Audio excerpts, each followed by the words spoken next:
Hello, my name is Calvin Clint Quinto at ngayon sa video na ito ay ipapaliwanag ko sa iyo kung ano yung ibig sabihin ng Lazada Fresh and DBS or Delivered by Seller Program.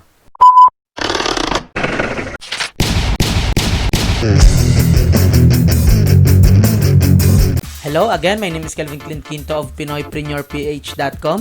Welcome to my channel. Kung hindi ka pa nakasubscribe ay i-click na yung subscribe button, pati na rin yung notification bell para updated ka palagi sa mga bagong Lazada seller tutorials ko kagaya nito. So sa video na to ay papaliwanag ko sa iyo kung ano yung ibig sabihin ng Lazada Fresh, okay? Saka yung Delivered by Seller Program or yung DBS. At ituturo ko rin sa iyo kung paano mag-sign up bilang isang Lazada Fresh seller. Okay, so kung meron kang mga binebenta kagaya ng fresh or frozen meats, bread and pastries, desserts, fruits. Okay, so kung yan yung mga gusto mong ibenta sa Lazada, merong separate na seller form dyan si Lazada para sa'yo. Okay, at yan yung ituturo ko sa'yo ngayon sa video na to. Kung wala ka pang Lazada shop or kung meron ka ng Lazada shop, same process lang ha. Ngayon ituturo ko sa'yo kung paano. So una, kapag nandito ka sa website ng Lazada, click mo lang tong Sell on Lazada. Ayan. Ngayon, dito, may makikita ka, Marketplace, ito para sa mga microsellers to. At Lazmall, ito naman para sa mga brand owners at mga registered na businesses. At yung Lazada Fresh. So, ito for sellers of the following goods. Fresh fruits and vegetables, fresh meat and seafood, frozen and ready-to-cook food, bread and pastries. Okay, so kung isa dyan yung gusto mong ibenta, ito yung pipiliin mo. So, click mo lang tong sign up now. It doesn't matter kung may shop ka na or wala, basta sundan mo lang yung process na to. Ayan, sell fresh with Lazada Fresh. Okay, so click mo lang tong sign up here. At mapunta ka sa form na to. Okay, ito yung application form para sa mga Lazada Fresh seller. At siya nga pala, yung DBS or Delivered by Seller Program, yung mga ganitong klase ng sellers, sila mismo yung nag-deliver directly kay customer or kay buyer. Okay? Bakit? Kasi nga, syempre, kung ikaw nagbebenta ka ng mga fruits or mga vegetable, mga meats, alangan naman idadaan mo pa kay Lazada. Ida-drop off mo pa. Aabutin ng ilang araw, syempre, masisira na yon.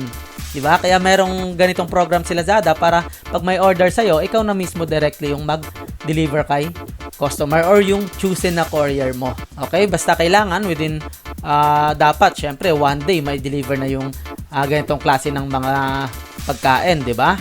So, yun yung ibig sabihin ng Lazada Delivered by Seller Program. At eto nga, pag andito ka na sa application form na to, dito sa baba, may tanong dito na which of the following would you like to sell? Okay, so piliin mo lang dito yung Lazada Fresh. By the way, pwede rin naman eto items that need special handling. Kagaya ng plants or installation, repairs.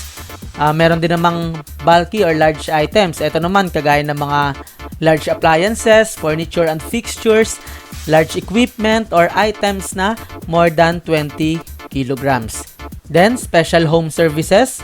Okay, mga installation, repairs. So, ngayon, pipiliin lang natin tong Lazada Fresh. For example, yung gusto mong ibenta is mga frozen goods. Okay, or fresh goods. So, ito yung piliin mo, Lazada Fresh. Then, which Lazada Fresh categories are you offering? So, ano yung mga gusto mong ibenta? Ano yung mga ino-offer mo? So, piliin mo lang dito yung gusto mong ibenta. Fresh meat, kung mga fresh meat yung binibenta mo. Fresh seafood. So, pwede kang pumili ng kahit na ilan dyan. Ayan, for example, ayan, frozen and ready to cook, fresh fruits and vegetable, fresh seafood, at fresh meat yung bibenta natin. Halimbawa. Then, dito sa baba, are you an existing Lazada seller? So, kung meron ka ng shop sa Lazada, piliin mo tong yes. Okay, then, ilagay mo dito yung seller ID mo. Okay, dito yung seller ID mo at dito yung seller shop name mo. Yung seller short code na to or yung seller center ID mo, makikita mo to sa seller account mo. Okay? Login ka lang. Sample. Pakita ko lang sa'yo. Ayan. Punta ka dito sa may account. Then, profile. At dito mo makita yung ID seller mo. Okay? Ayan. So, eto yung ilalagay mo dito. At seller shop name naman yung pangalan ng shop mo. Dito mo rin makikita yan. Ayan. Display name or shop name. Okay? Ilagay mo lang dyan. Then, Where else do you offer your products or services?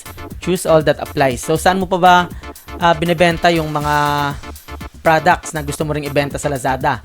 Okay, katulad nga ng frozen goods or fresh fruits and vegetables. So, maliban sa Lazada nga na balak mo siyang ibenta, saan pa yung mga ibang platform na binebenta mo siya? Okay, na ino-offer mo. Binebenta mo ba siya sa website mo?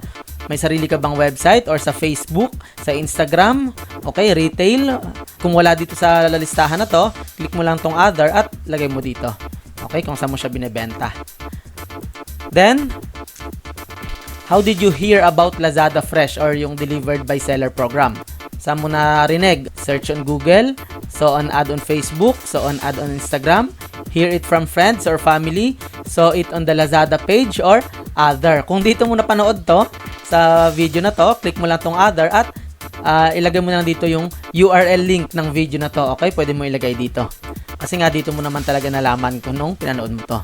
Okay, so next, online store link. Okay, kung may online store ka nga na kung saan mo ito binebenta, yung mga product na meron ka, kung saan mo binebenta, ilagay mo din yung link dito. Okay, kung may sarili kang online store, lagay mo dyan.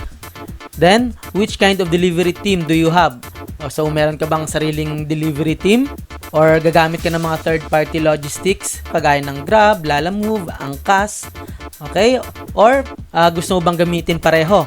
Halimbawa, kung mga malalapit lang naman, ikaw na mismo yung magdi-deliver. Okay? Kung malalayo, gagamit ka ng courier. So, piliin mo tong I'll use a combination of both. Then, can you cater to whole Metro Manila? So, kung oo, kung kaya mo mag-deliver or magpa-deliver hanggang sa buong Metro Manila, piliin mo tong yes. Okay? Pero kung hindi, piliin mo lang tong no.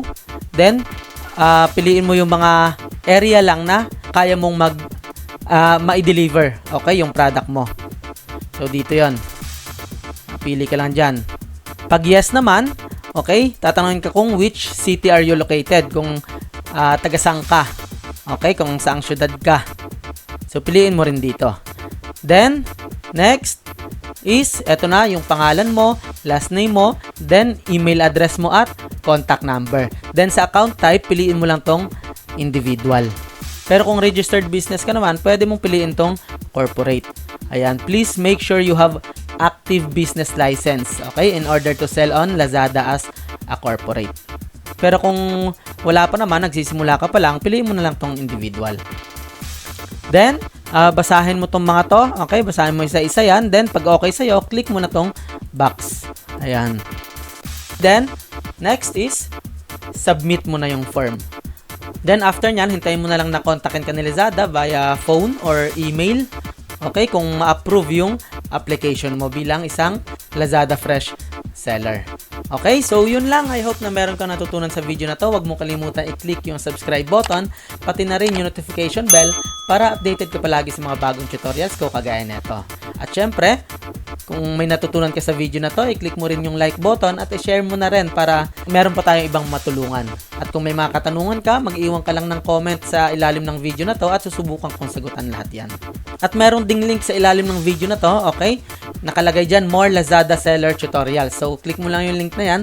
Ang dami kong mga tutorials dyan about sa pagiging isang seller sa Lazada.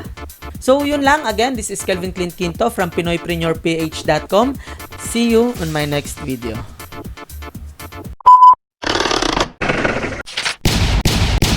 Mm.